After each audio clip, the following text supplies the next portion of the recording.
My name is Huria Jalalzai from the Faculty of Social Work, and this is my research. In today's day and age, politics are testing the limits of academic freedom like never before. Let's start by looking at what academic freedom really means and why it matters. Academic freedom is a principle designed to protect scholars from interference by external forces, whether governments, churches, or private donors. A key historical moment in Canada came in 1958 when Professor Harry Crow was dismissed for criticizing his college.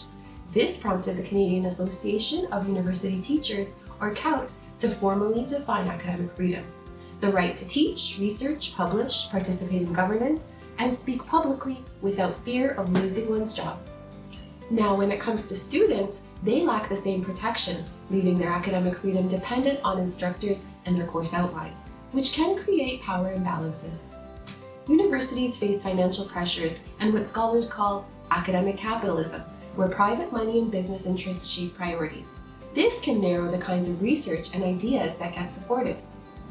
Race also influences these experiences. People who are seen as belonging to a racial or ethnic minority often face extra scrutiny or backlash when they speak about sensitive topics. In other words, even though academic freedom is supposed to allow everyone to explore and discuss ideas freely, in practice, not everyone feels equally safe to do so. My research examines how racialized students and faculty navigate these tensions and experience academic freedom. I used a critical race theory framework to analyze this data, focusing on two principles: counter-storytelling, which amplifies racialized voices to challenge dominant narratives, and the permanence of racism, which highlights how racial hierarchies shape who feels safe to speak.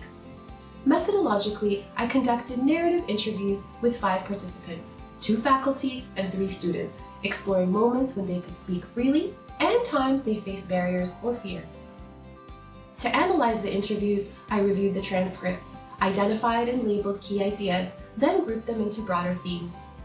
Now let's turn to the findings, which are organized into 2 main sections. The first section examines institutional silencing mechanisms. Both faculty and students reported that speaking about Palestine in specific led to being labeled anti-Semitic, losing teaching or research opportunities, and facing real career or academic consequences, making self-censorship a necessary survival strategy. Participants highlighted institutional hypocrisy. The university claims to promote equity, but policies are applied unevenly. Corporate interests, donors with named buildings, and political pressures often shape decisions. Many believed Zionist voices were protected and centered, while the dismantling of DEI initiatives a few years ago indicated where the university's priority truly lay.